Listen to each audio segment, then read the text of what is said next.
সরকার অনতিবিলম্বে যদি pay scale না দেয় তাহলে আমরা সরকারি কর্মচারীরা রাস্তায় নেমে প্রয়োজনে আগামীতে নির্বাচন আছে, আমরা সেই নির্বাচনকে প্রতিহত করে আমরা আমাদের দাবিকে আদায় করে নিতে বাধ্য হব।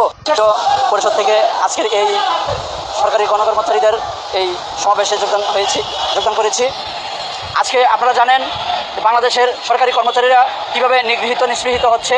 দীর্ঘদিন যাবৎ সে 2015 সাল থেকে 2015 সালে একটি পে স্কেলের দিয়ে আমাদেরকে দীর্ঘদিন বসিয়ে রেখেছে। 10 বছর যাবৎ কোনো পে স্কেল নাই। আমরা 2015 সালের বাজারের উপর নির্ভর করে সেই বেতন দিয়ে এই বর্তমান 25 সালের বাজারে আমরা চলতেছি।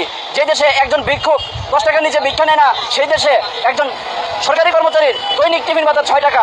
এর চাইতে বড় বৈষম্য, এর চাইতে বড় নিষ্পেষণ আর হতে পারে না।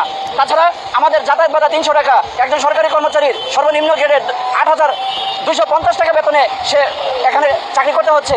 অথচ এদেশের একজন রিক্সা চালকের ইনকাম মাসে 30,000 টাকা, একজন গার্মেন্টস শ্রমিকের সর্বনিম্ন বেতন 14-15,000 টাকা, একজন সরকারি কর্মচারীর নিম্ন গ্রেডের সরকারি কর্মচারীর বেতন কীভাবে 8,250 টাকা হয়? এটা জাতির কাছে প্রশ্ন রইল। সরকারি কর্মচারীদের মৌলিক চাহিদা পূরণের মতো অবস্থা নাই এই মুহূর্তে। মানুষের মৌলিক চাহিদা নিশ্চিত করার দায়িত্ব সরকারের, কিন্তু সরকার আমাদেরকে 30 দিন কর্মচারী একটা দপ্তরে খাটিয়ে আমাদেরকে 1 সপ্তাহ বেতন দিচ্ছে। এই যে রাষ্ট্রীয় প্রতারণা, এই রাষ্ট্রীয় প্রতারণার কারণে আমরা আজকে বিভিন্ন দপ্তরে সরকারি কর্মচারীরা বিভিন্নভাবে নৈতিক স্থলন করছে। কেন করছে? এর দায় সরকারের।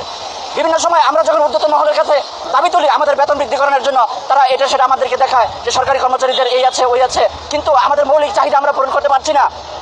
আমরা কি করব? কোথায় যাব? আমরা বাধ্য হয়ে আজকে রাস্তায় নামতে হয়েছে। আমরা রাস্তায় নামতে আমরা আমাদের দাবি নিয়ে 7 দফা দাবি নিয়ে আমরা আজকে এখানে সমবেত হয়েছি। আমাদের পে স্কেল দ্রুত বাস্তবায়নের জন্য আমরা ডিসেম্বরের ভিতরে সর্বনিম্ন 35,000 টাকা বেতন দাবি করে আমরা আজকে রাস্তায় আন্দোলনে নেমেছি। সরকার অনতিবিলম্বে যদি পে স্কেল না দেয় তাহলে আমরা সরকারি কর্মচারীরা রাস্তায় নেমে প্রয়োজনে আগামীতে নির্বাচন আছে, আমরা সেই নির্বাচনকে প্রতিহত করে আমরা আমাদের দাবিকে আদায় করে নিতে বাধ্য হব। এই আশাবাদ ব্যক্ত করে আমি